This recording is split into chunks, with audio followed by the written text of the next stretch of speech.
देखो, अब टाइम कम बचा है, लेकिन टाइम कम बचा है, स्टिल आप जो है कट ऑफ क्लियर कर सकते हैं।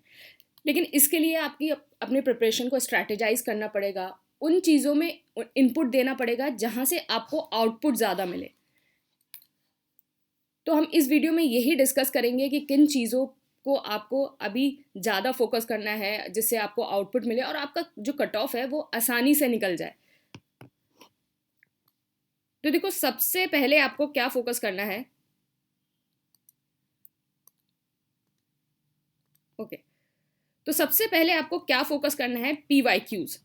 देखो, PYQs को स्किप मत करो, ये बहुत ज़्यादा इंपॉर्टेंट है। डायरेक्ट क्वेश्चन आता भी है, जो लोग कह रहे हैं आरओ में नहीं आया है, वहाँ से भी आया है। डायरेक्टली इनडायरेक्टली क्वेश्चन आता है। और PYQs पता है क्या है कि आपको एक कॉन्फिडेंस देते हैं। अगर आप PYQs नहीं करके जाओगे ना, तो आपको एग्जाम से पहले तो लगेगा यार PYQs नहीं किए, यार कर लेने चाहिए थे। ये सेटिस्फेक्शन तो है ही, साइकोलॉजिकल सेटिस्फेक्शन तो है ही, लेकिन PYQs अपने आप में बहुत ज़्यादा इंपॉर्टेंट है। आपको प्रिपरेशन को कंसोलिडेट करने में आपको बहुत हेल्प करते हैं। तो PYQs में आप क्या कर सकते हैं, देखो, घटना चक्र। घटना चक्र सिर्फ वही लोग करें, घटना चक्र की जो पूर्वावलोकन बुक आती है, सिर्फ वही लोग करें जिन्होंने ऑलरेडी घटना चक्र पढ़ रखी है। तो इस टाइम घटना चक्र का रिवीजन करें वो लोग, क्योंकि बल्कि किताब है और इस टाइम में अगर आप घटना चक्र उठाओगे और उसको सॉल्व करने की कोशिश करोगे तो आपका नहीं हो पाएगा। तो जिन लोगों ने ऑलरेडी घटना चक्र कर रखी है वो घटना चक्र को रेफर करें। जिन लोगों ने घटना चक्र नहीं की है वो क्या करें, तो घटना चक्र का एक पॉइंटर आता है। इसमें क्या होता है कि घटना चक्र के जितने भी क्वेश्चन है उसको वन लाइनर फॉर्म में दे रखा है। तो घटना चक्र का पॉइंटर आता है और उसके साथ आप 20 ईयर्स के प्रीवियस ईयर क्वेश्चंस 20 ईयर्स के प्रीवियस ईयर क्वेश्चन आप वो कर सकते हैं। अगर आपको ये पॉइंटर भी नहीं करना है, आपको फुल ऑन पूरी प्रैक्टिस करनी है, आप क्या कर सकते हैं, क्विज पीडीएफ है और इसके साथ 20 ईयर्स के PYQs। तो अगर आपने घटना चक्र नहीं की है तो डरने की कोई बात नहीं है, आपके पास ये दो ऑप्शन है, आप इन दोनों ऑप्शन में कोई भी ऑप्ट कर सकते हैं और ये इक्वली जो है आपके लिए एफिशिएंट होंगे। आप कोई भी एक ऑप्शन ऑप्ट कर लो अगर घटना चक्र नहीं की है। और घटना चक्र को लेके मत बैठना, अगर जिसने घटना चक्र नहीं की है वो ये करे, और जिसने घटना चक्र कर रखी है वो घटना चक्र का रिवीजन करे। अब ये नहीं कि घटना चक्र भी कर ली, अब पॉइंट घटना चक्र का रिवाइज करो, जो भी अपना घटना चक्र पढ़ रखी है उसको घटना चक्र को रिवाइज करो। और अदरवाइज जो बाकी लोग हैं वो ये दोनों ऑप्शन में से कोई एक ऑप्शन ऑप्ट कर सकते हैं। तो ये क्विज PDF जो है आपको, ये कोर्स 1 है और ये जो कोर्स 3 है इसके साथ आपके साथ क्विज PDF है। तो आप यहाँ क्विज PDF से आप अपने PYQs इसको कर सकते हैं। तो ये हो गया। अच्छा, दूसरी चीज हो गई टेस्ट सीरीज। टेस्ट सीरीज का क्या मतलब है, देखो, टेस्ट सीरीज सिर्फ आप वही करना जो न्यू क्वेश्चन पे बेस्ड हो। तो न्यू क्वेश्चन पे बेस्ड, क्योंकि ऑलरेडी आप ये घटना चक्र कर रहे हो, क्विज PDF कर रहे हो, अगर टेस्ट सीरीज में भी आपको 50-60 क्वेश्चन पुराने ही मिल रहे हैं तो टेस्ट सीरीज का इतना रेलेवेंस नहीं है। आपको फुल लेंथ में 50-60 क्वेश्चन मिल जाएं पुराने, वो सही है। सपोज मैं आपको बताती हूँ कि सपोज कोई टेस्ट सीरीज है, उसमें 25-26 टेस्ट हैं, 25-26-28 टेस्ट हैं, इसके अराउंड टेस्ट है, और उसमें आपको क्या मिले कि 21-22 टेस्ट जो है वो टेस्ट आपके सारे न्यू क्वेश्चंस के होने चाहिए, और 5-6 जो टेस्ट है वो आपके फुल लेंथ हो, जैसे एग्जाम में होते हैं, उसमें PYQs आप दे सकते हो। अब ये नहीं कि आप हर टेस्ट में जो है 60 PYQs दे रहे हो, तो घटना चक्र की कॉपी थोड़ी ना करनी है यार, ऑलरेडी हम घटना चक्र पढ़ रहे हैं और यहाँ भी आपको रिपीटेशन मिल रहा है। तो आपको तो नए क्वेश्चन चाहिए ना। नए क्वेश्चन से आपको क्या होगा कि आपने अगर अपनी टेक्स्ट बुक को भी अच्छे से नहीं पढ़ा है तो टेस्ट सीरीज उसको उस गैप को फिल कर देगा। तो इस तरीके से तो अब यहाँ ASUPPSC की टेस्ट सीरीज को देख सकते हैं। जो 2023 का कोर्स था उससे डायरेक्ट 102 क्वेश्चंस आए थे, ये आपके टेस्ट सीरीज से एंड प्लस करंट अफेयर्स से थे। तो इस हिसाब से तो अगर आप टेस्ट सीरीज को अगर आप ऐसे करेंगे तो आपको, जैसे अगर आपका इकोनॉमी प्रिपेयर नहीं है तो वो पूरा प्रिपेयर हो जाएगा, आपके एनवायरनमेंट के सारे न्यू क्वेश्चंस आपको मिल जाएंगे, आपका पॉलिटी बिल्कुल सब्जेक्ट वाइज है, आपकी वहाँ से प्रिपरेशन हो जाएगी, ज्योग्राफी के आपको नए क्वेश्चंस मिल जाएंगे, इस हिसाब से जो है आपको टेस्ट सीरीज में जो है काफ़ी सारी चीज़ें, जो गैप है वो आपका फिल हो जाएगा। आप ये मत करना, क्योंकि क्या फ़ायदा, सपोज अगर आपने कहीं और टेस्ट सीरीज ली, अब कोई और टेस्ट सीरीज करते हैं, कोई भी ऐसे आप ऐसी टेस्ट सीरीज करते हैं, उसमें 15 टेस्ट है, 15 टेस्ट है, और इन 15 टेस्ट में आपको हर क्वेश्चन, हर 50 से 60 क्वेश्चन आपको रिपीटेड मिल रहे हैं घटना चक्र के, उसका रेलेवेंस नहीं है। आप फुल लेंथ में आप रिपीट कर सकते हो क्वेश्चन फुल लेंथ में, लेकिन आप हर टेस्ट में आप रिपीट कर रहे हो ऑलरेडी, फिर इसको करने का क्या फ़ायदा, ये PYQs करने का क्या फ़ायदा अगर मुझे यहाँ भी रिपीटेशन मिल रहा है। तो टेस्ट सीरीज में, टेस्ट सीरीज वो देखना जहाँ आपको न्यू क्वेश्चंस मिले। आप ACPPSC की टेस्ट सीरीज देख सकते हो आप इस हिसाब से। तीसरी चीज क्या है, तीसरी चीज करंट अफेयर्स। तीसरी चीज है करंट अफेयर्स। तो करंट अफेयर्स बहुत ज्यादा इंपॉर्टेंट पोर्शन है, बहुत ज्यादा स्कोरिंग है, और इसको करना मतलब इसको आपको स्कोरिंग बनाना बहुत ज़्यादा आसान है। हम लोग क्या करते हैं, हम लोग अपनी प्रिपरेशन को खुद इतना कम्बरसम कर देते हैं कि आज करंट अफेयर्स यहाँ से पढ़ लिया, आज वहाँ से पढ़ लिया, ये पढ़ लिया, वो पढ़ लिया।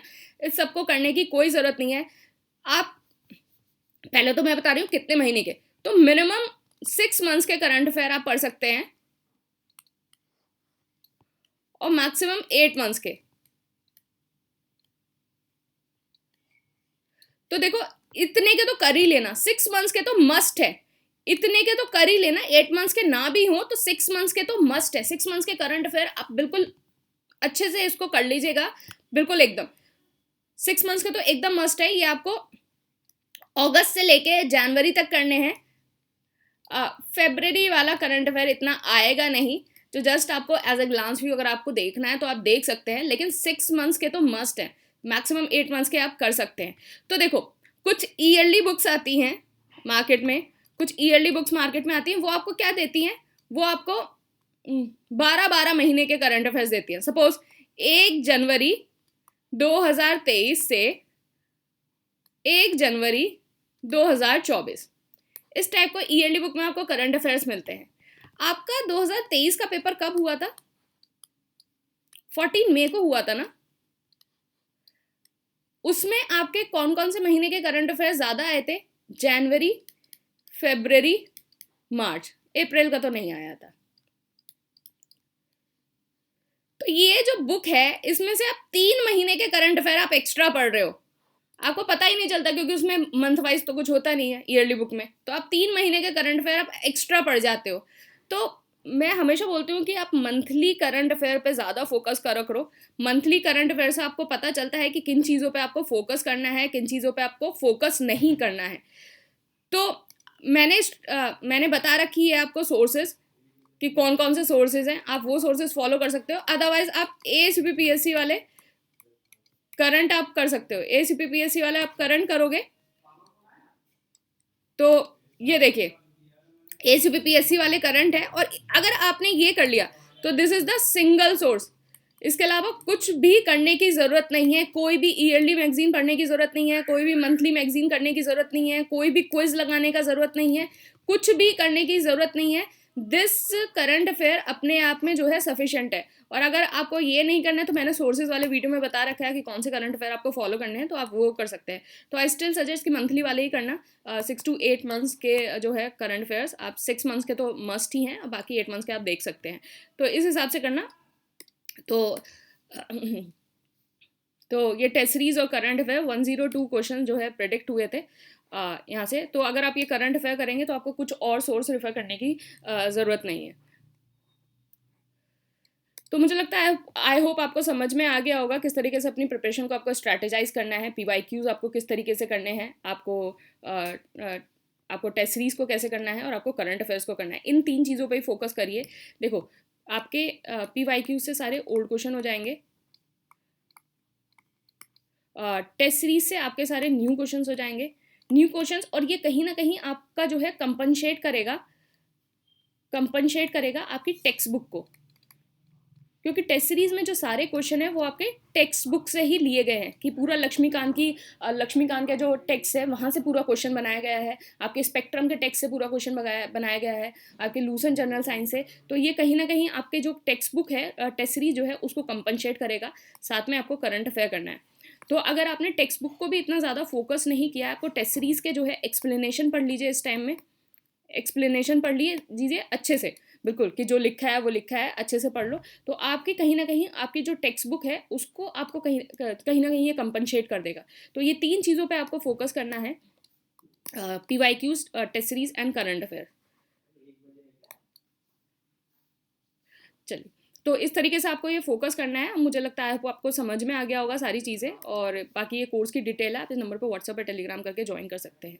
आई am still saying you can still clear the cut off by these three, जो मैंने स्ट्रैटेजी बताई, दीज 3 सोर्सेज, और किस तरीके से रखना है, बशर्ते आप डिट्टो एक से एक चीज़ फॉलो करें। जिस तरीके से मैंने PYQs आपको सॉल्व करने के लिए बताया उस तरीके से करें, जिस तरह से टेस्ट सीरीज बताया उस तरीके से करें, और करंट अफेयर्स जिस तरीके से बताया है आप उसी तरीके से अगर फॉलो करेंगे तो you can clear the cut of. आप मुझे कितना 17 तारीख को आपका पेपर है, 17 मार्च की शाम को आप मुझे मैसेज करेंगे, मैम इस स्ट्रैटेजी से मेरा पेपर बहुत अच्छा हुआ है।